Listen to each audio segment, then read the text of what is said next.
Olá pessoal, sejam todos muito bem-vindos ao canal da Central de Concursos no YouTube. Eu sou o Luiz Fernando Caldeira e estou de volta aqui com o programa Central de Dicas, voltados aí para aqueles que vão participar do concurso para os Correios. Este é o último episódio da nossa série, onde eu entrevisto professores de todas as disciplinas que vão ser cobradas no concurso para a carteira dos Correios.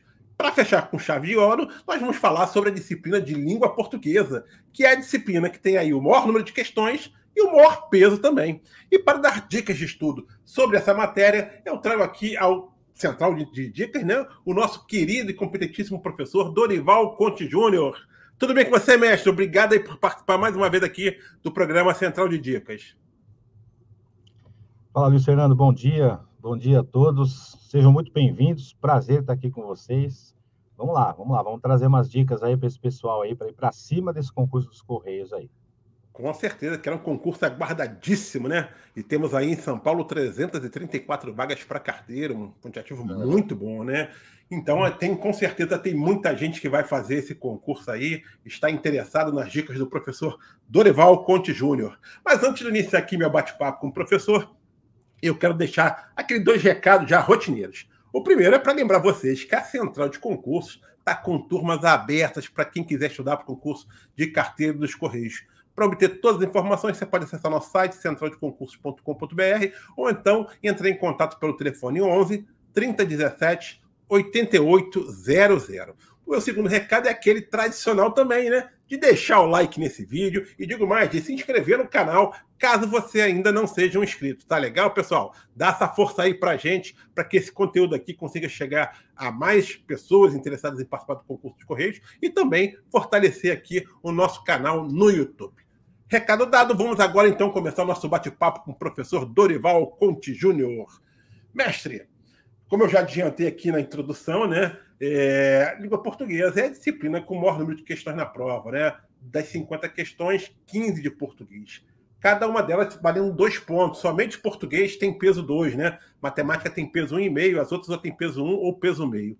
A gente pode dizer, de forma tranquila, é lógico, todas as disciplinas são importantes, mas que português é a grande disciplina, a disciplina mais importante desse concurso, não é isso, mestre? Verdade, Luiz Fernando. Olha, são poucos os concursos que trazem essa característica, né, de peso maior para português. Normalmente é a matéria específica que pesa um pouquinho mais. Mas neste concurso especificamente, português veio aí com um peso maior. Sim, claro que todas as disciplinas são importantes, mas aí nós temos 15 questões, né, de português. E, assim, a sugestão, né, que a gente sempre dá para o candidato, traz para o candidato, nas nossas aulas online, nossas aulas presenciais também, é para o candidato acertar o máximo de questões possível da parte de português, né, porque português vai fazer a diferença, com certeza, não só pela importância da matéria, não que as outras não sejam, mas pela quantidade de pontos, né? Você vê que são 2 pontos por questão. 30 então, pontos. Um candidato que perder aí 2 ou 3 questões dessas 15, né, com essa quantidade de pessoas aí participando, é um candidato que pode ter algum problema aí, mais adiante ali na contagem geral dos pontos, né? Então, vamos trazer, sim, não puxando a sardinha para o meu lado aqui, óbvio que não, porque todas são importantes, mas português aí, nesse caso, sim, por causa da validade dos pontos, né? Sem dúvida alguma, sem dúvida. E, mestre, assim, analisando ali o conteúdo programático, né, comparando principalmente com o concurso de 2011, né, qual é a análise que o senhor faz desse conteúdo programático? É o mais do mesmo, mas me parece que incluíram aí tipologia textual, embora eu acho que isso já existia no outro programa, mas de forma talvez não tão explícita, né, e redação oficial, que aí sim eu acho que é uma novidade, não é isso, mestre? Então, Luiz Fernando, até é importante aqui destacar, né, vou aproveitar aqui a nossa live, o pessoal confunde muito a redação oficial com a redação dissertativa. Isso aí é importante deixar bem claro, nada a ver. Vamos deixar claro aqui, porque inclusive hoje eu tenho uma aula presencial à noite, e quando semana passada eu falei, a próxima aula vai ser sobre redação oficial, o pessoal ficou assustado, mas como vai ter redação? O pessoal tem medo de redação, né? Não, a redação oficial não tem nada a ver com a redação dissertativa. Aquela redação dissertativa é aquela que a gente tem um tema e desenvolve lá, né? Introdução, desenvolvimento, conclusão. Não é nada disso. A redação oficial diz respeito à comunicação dos órgãos públicos entre eles próprios e dos órgãos públicos para com os particulares. Então, na verdade, é o Manual de Redação da Presidência da República, que é um decreto, né? E nós temos que obedecer algumas regras ali de documentação, por exemplo, de memorando, de ofício, como é que você usa o e-mail, enfim, são questões diretas, não tem nada que escrever, não tem que desenvolver texto nenhum. Então, para quem não estudou ainda a redação oficial, e quando lê o nome ali, redação oficial, já imagina que vai ter que desenvolver um texto, vai ter que, a partir de um tema, não é nada disso. Então, diz respeito à comunicação entre os órgãos públicos. Então, a redação oficial, nós temos ali os atributos da redação oficial, que estão, inclusive, previstos lá no artigo 37 da Constituição Federal. Então, vejam que é uma legislação, é um decreto-lei, que nós temos que obedecer algumas regras, né? O Estado, quando vai se comunicar com o próprio Estado, né? Os órgãos públicos federais, estaduais, municipais, distritais, e quando ele vai se comunicar também com o público, não é feito de qualquer maneira. É claro que a gente traz aqui, tem o mundo do ser e o mundo do dever ser, né? Nós estamos falando de prova de concurso, né? De repente, tem alguém aí prestando concurso que já é servidor e diz assim, não, mas aqui onde eu trabalho a gente faz assim, assim, assado. Não tem importância.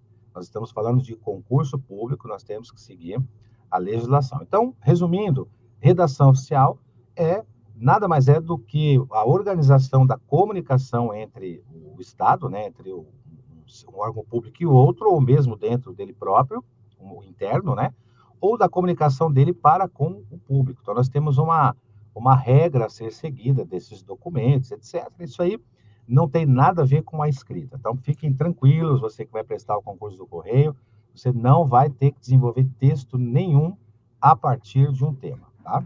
Mas, mestre, esse assunto, redação oficial, é um tema relativamente tranquilo ou traz algum tipo de complexidade para o candidato? Porque, na verdade, é baseado, como o senhor mesmo já falou, né, no manual, né, de redação da Presidência da República, que é um manual relativamente grande, né? Acho que tem aí um pouco mais de quase 200 páginas, né? Mais ou menos isso, né? 180, 190 páginas, mais ou menos isso. Tem que ler esse manual inteiro? É um negócio meio decoreba ou não? Mas, primeiro, é um tema tranquilo ou traz uma certa complexidade para o candidato? Não tem complexidade nenhuma, Luciano. Fiquem tranquilos aí, você que vai prestar o concurso do Correio.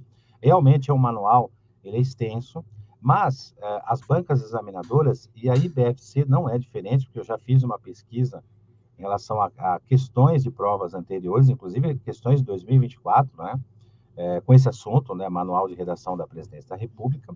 As perguntas são muito diretas, não tem pegadinha, e eles trabalham muito a questão dos atributos, né, que são os princípios, né, o princípio da legalidade, como você vai desenvolver, o Estado vai desenvolver aquela redação, ele tem que seguir alguns desses atributos.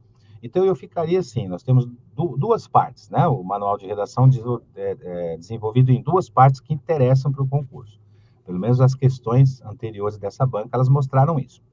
Os atributos da redação oficial e os documentos oficiais. Então, é bem decoreba mesmo. Então, o que é o princípio da impessoalidade na redação oficial? É um textozinho ali de mais ou menos meia página que o candidato tem que decorar, e assim por diante. Então, nós temos lá, por exemplo, a documentação utilizada, né? Que tipo de documento é utilizado para tal assunto. Então, essas duas partes, os expedientes oficiais e os atributos, é que o candidato deve dar mais atenção, porque a banca exige mais isso. Por exemplo, nos atributos, nós temos a utilização de pronomes de tratamento e de vocativos específicos para determinados cargos. Então, é bem decoreba, não tem nada de pegadinha. Normalmente, quando você tem uma prova com 15 questões, normalmente a banca pergunta uma questão só de redação oficial. Às vezes nem pergunta, vou citar um exemplo aqui do concurso do INSS, né, que foi muito parecido com esse em relação à quantidade de questões. O último concurso do INSS, em 2022, foram 15 questões, né, e o edital apresentava também a redação oficial. E não foi feita nenhuma questão de redação oficial. É claro que nós não temos que trabalhar com essa possibilidade, né? Se está no edital, nós temos que estudar. O outro concurso, 2017, do INSS, eu estou citando o INSS porque ele é muito parecido, né, com relação ao número de questões e o edital também. Foram 15 questões também e uma questão só de redação oficial. Então, eu acredito que, pelas provas que eu olhei, né, recentes aqui de 2024, que provas com 15 questões, normalmente eles vão fazer uma questão, às vezes perguntando os dois assuntos, né, atributos e os expedientes oficiais. Mas fiquem tranquilos que é bem decoreba, é bem tranquilo, não tem pegadinha, as questões são bem diretas. Mestre, tá faltando aí pouco mais de um mês para aplicação da prova, né? Quais são as estratégias de estudo que o candidato tem que adotar aí nessa reta final aí de preparação para as provas para que tenha um bom desempenho em língua portuguesa? Bom, se é outra preocupação que o candidato tem, lógico, tem que ter. Então, alguns me perguntam, você tem pouco tempo, eu vou começar a estudar agora, por exemplo, né? Português, né? Vou começar a estudar português agora. Tem algum problema? Eu vou ter algum problema em relação ao aprendizado? Então, eu costumo dizer o seguinte, quando você vai fazer um concurso público, nós temos que pensar na banca examinadora, nós temos que pensar em acertar a questão. Se o candidato ele for para a aula ou for para o estudo querendo aprender a matéria, né, na sua complexidade, então ele vai levar muito tempo para isso, né? Então, a sugestão é o seguinte, pegar questões anteriores em relação ao edital, então, sempre com o edital nas mãos, questões sobre aquele assunto do edital, de provas anteriores da IBFC, né, dessa banca examinadora, o candidato vai ver que as questões são muito diretas, não tem pegadinha, as perguntas são simples. Então, a sugestão é fazer questões junto com o conceito, junto com o conteúdo. Isso dá pelo menos umas 2 horas por dia a língua portuguesa, né? Então, por exemplo, o candidato pega uma questão de um assunto sobre, sei lá, concordância. Aí ele vai analisar ali 10 questões de concordância, por exemplo. Ele vai ver que a banca examinadora ela vai girar em torno daquele mesmo assunto, né? Ela tem uma característica, ela gosta de perguntar, por exemplo, concordância, muito mais aquele tipo de concordância do que outros, por exemplo. Então, o candidato ele faz essas 10 questões e depois revisa. Então, acho que 2 horas por dia de estudo de português, levando em consideração que vale 2 pontos cada questão, eu acho que já é o suficiente, já são suficientes para o candidato se preparar bem para a prova, independentemente do prazo aí que nós vamos ter, 15, né? 15 de dezembro, né? Que está marcado, né? Mas dá tempo, sim. O candidato pode ficar tranquilo, mas tem que se dedicar, né? Tem que Sem todos os dúvida. dias ali tem que se dedicar. Mas, mestre, na hora de fazer questão, agora só questão do IBFC, né? Não adianta ficar pegando questão de outras bancas, né? Exatamente, isso. Aí é o seguinte, o que acontece muito? Eu estou percebendo isso com as turmas, né? O pessoal fica tão desesperado que eles começam a pegar questões da BFC, mas não verificam o edital e eles estão fazendo questões de outros assuntos que não Ah, estão no edital. sim. E aí sim, o desespero é maior, porque eles dizem assim, eu não vi esse assunto e está aqui na questão, como é que faz? Tal. Não, você tem que pegar o edital e, por meio do edital, você segue exatamente, Sim. estritamente aquele assunto que está descrito no edital do seu concurso. Não é só pegar. Tem muito candidato que pega a questão de BFC e não escolhe, não faz o filtro, né? Você tem que fazer um filtro ali, relacionado ao seu edital, senão você vai estudar, não tem fundamento nenhum, né? Sem dúvida. Mestre, o IBFC é uma banca, às vezes até as pessoas talvez não conheçam tanto, mas ela tem uma certa relevância no mundo dos concursos públicos. Ela não é uma banca do nível da FGV, não é uma banca Sebrasp, né? Mas também não é aquelas bancas pequenininhas. A gente classifica o IBFC como uma banca de porte médio, assim como o Instituto Consulplan, né? Como o Instituto AOCP, Instituto Silecom, entre outras, né? Especificamente aí do IBFC, o que o senhor está imaginando? O senhor meio que comentou que a prova é relativamente fácil, mas é fácil mesmo ou é aquele nível mais intermediário? Olha, pelas questões que eu andei aqui verificando, dos assuntos relacionados, então eu fiz o seguinte, eu fiz um filtro, peguei aquele assunto e peguei cargos de nível superior e cargos de nível médio, né? A banca aí no caso do concurso do Correio, nível médio, né? Sim. Eu analisei esses 2 cargos, o mesmo assunto. O nível de complexidade é o mesmo, não vi diferença nenhuma relacionada à língua portuguesa, né? Eles costumam questionar muito mais a gramática do que a interpretação de texto. A prova de língua portuguesa ela é dividida em 2 partes, né? De uma maneira geral. Você tem ali o texto, as questões de interpretação e depois algumas questões de gramática. Algumas bancas questionam mais interpretação, o VUNESP, por exemplo, né? Do que mais a interpretação do que a gramática. No caso da IBFC, é o contrário. A IBFC é exatamente o contrário. Você tem muito mais questões de gramática do que de interpretação. E essas questões de gramática são direcionadas, não tem pegadinha, o nível de complexidade é de nível médio mesmo, mas é aquele negócio, o candidato ele tem que dominar alguns assuntos.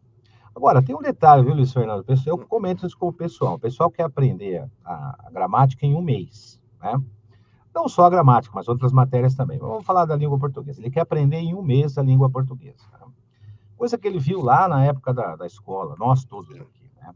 Muita coisa se perdeu no caminho, a gente esquece e tal. Aí ele quer aprender o detalhe, né, para fazer a prova. E não há necessidade disso. Né? A gente tem 4 alternativas, A, B, C e D. Se você souber o assunto, o núcleo do assunto, no enunciado da questão, a gente consegue fazer questões por eliminação. Eu tenho provado isso com os nossos alunos nas aulas presenciais, eu estou fazendo isso com eles.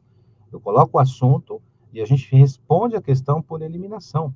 Então, às vezes, ele não sabe toda a matéria, mas ele sabe um pouquinho, aquele pouquinho ele consegue responder a questão, às vezes, porque são 4 alternativas, né? Então, isso que eu ia falar, né? Já dá 25% de chance de acerto, né? Se fossem 5, cairia para 20, né? O pessoal tem um pouquinho de receio, acho que alguns lá, obviamente, né? Estão chegando agora, não tem esse traquejo, não tem esse preparo. Essa malícia, né, de resolver questões. É uma malícia no bom sentido, né? No bom sentido, lógico. Malícia, no bom sentido, você... eu sempre falo para o candidato, ó, você não tem que saber português, você tem que acertar a questão. Né? Para aprender português, você vai levar um pouquinho mais de tempo. Vamos acertar a questão. Então, eu pego o núcleo da questão, o enunciado, né, a pergunta. É bem objetiva a IBFC, como eu disse aqui, vou repetir, não traz pegadinhas. Eles fazem perguntas bem pontuais sobre os assuntos que eles querem.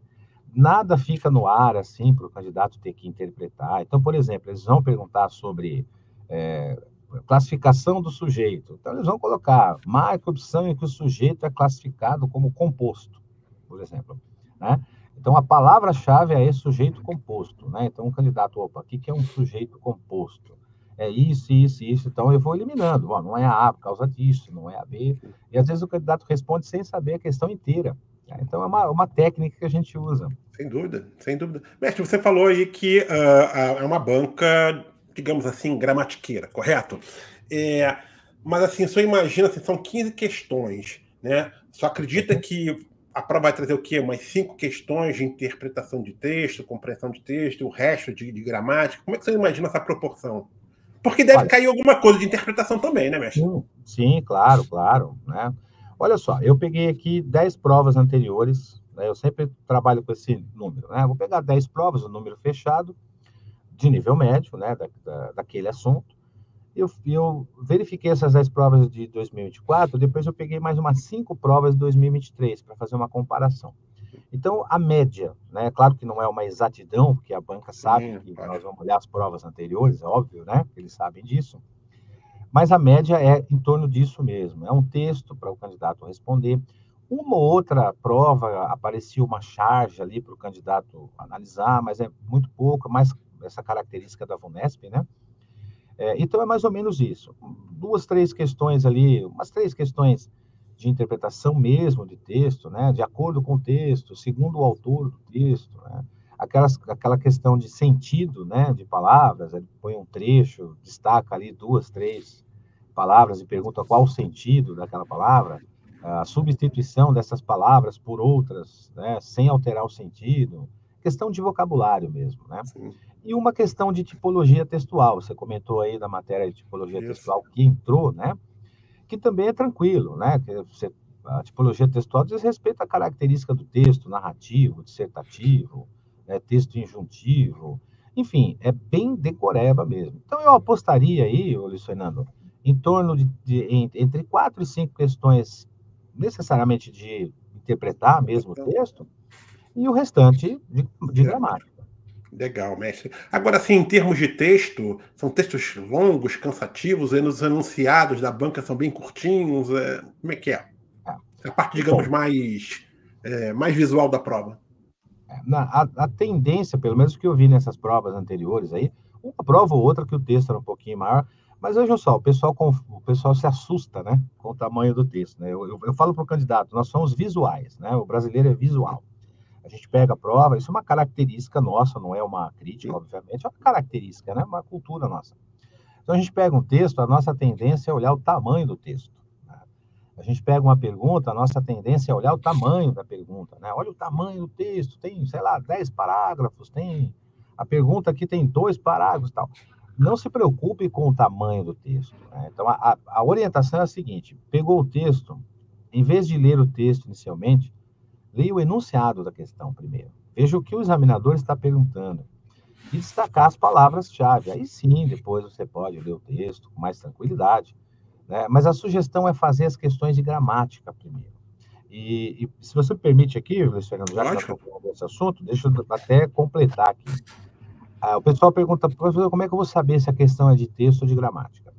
A IBFC, ela é bem direcionada, não tem pegadinha. Se eles vão perguntar sobre gramática, o assunto vai aparecer no enunciado. Marque a opção correta quanto à concordância.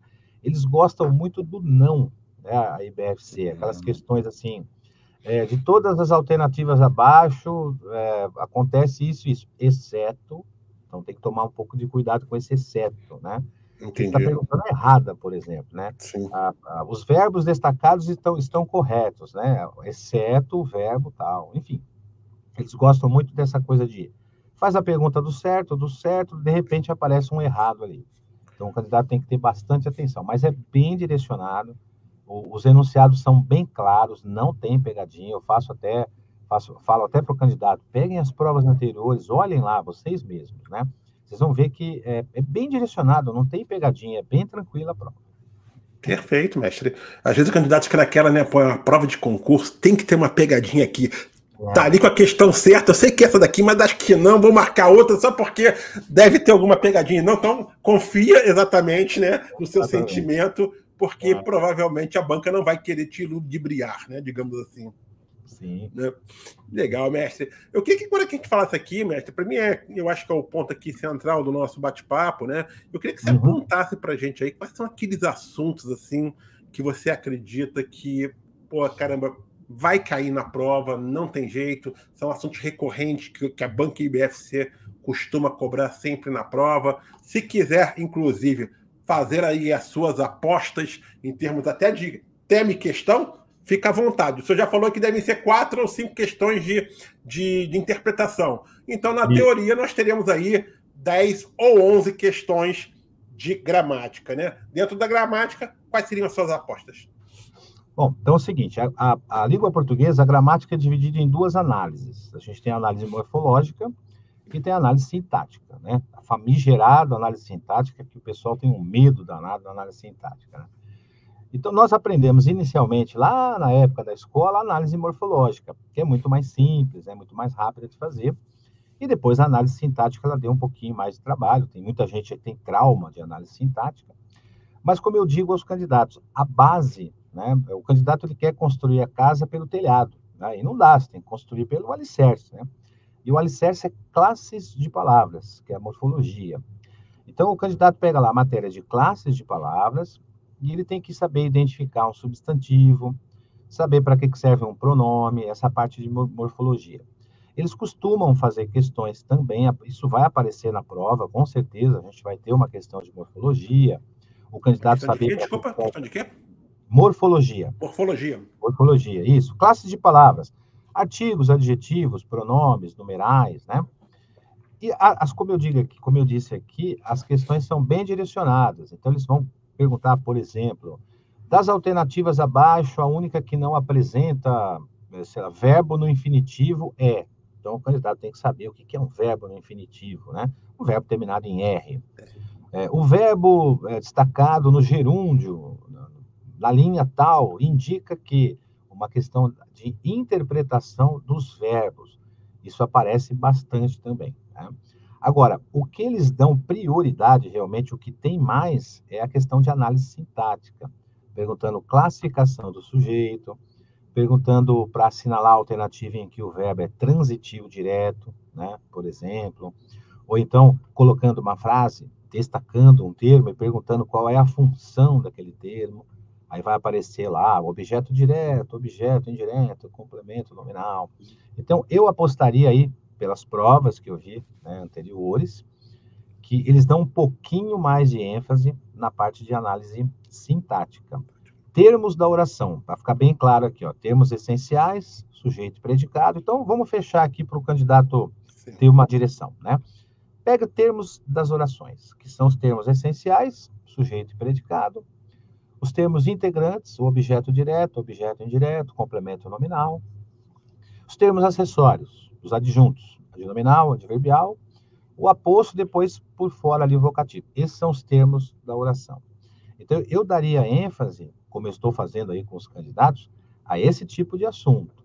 Porque a partir dos termos da oração, a gente consegue, por exemplo, identificar uma questão de concordância, né, que vai aparecer na prova, uma questão de regência, uma questão de crase, né, que vai aparecer também, com certeza, pontuação também.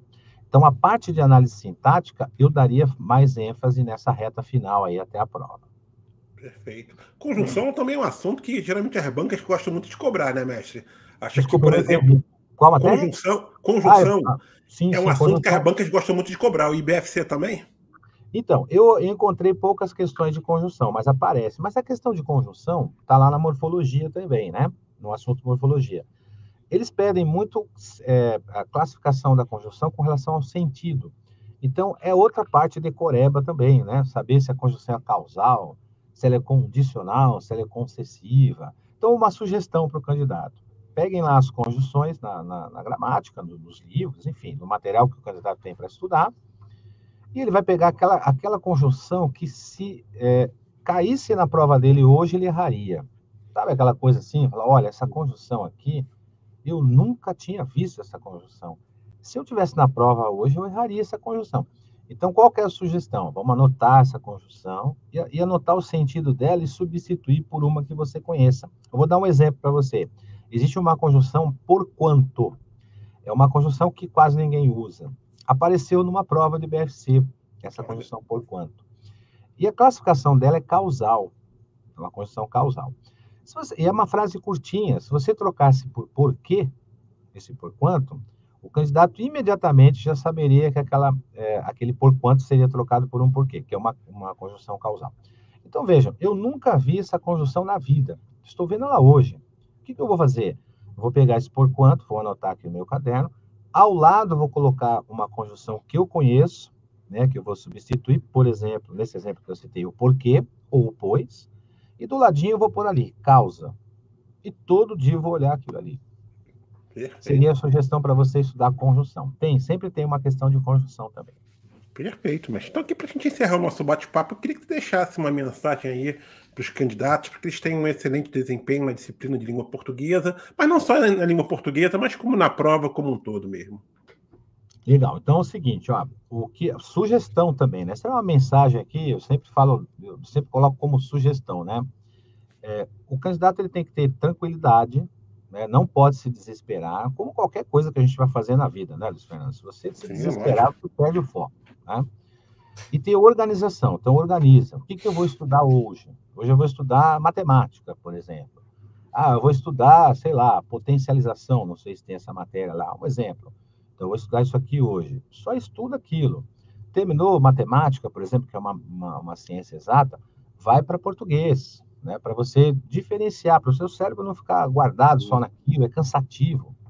Agora eu vou estudar, mas o que eu vou estudar de português? Eu vou estudar, por exemplo, conjunção. Né? Deixa eu pegar aqui conjunções. E sempre escrevendo, sempre, né? Pega o caderninho, anota, faz setinha, puxa daqui, puxa dali. O candidato que é visual, ele vai se lembrar disso na hora da prova. E estudar todos os dias, né? De segunda a segunda. Não precisa ficar 24 horas estudando, mas de 2 a 3 horas por dia. Se o candidato fizer isso com determinação, todos os assuntos, tá?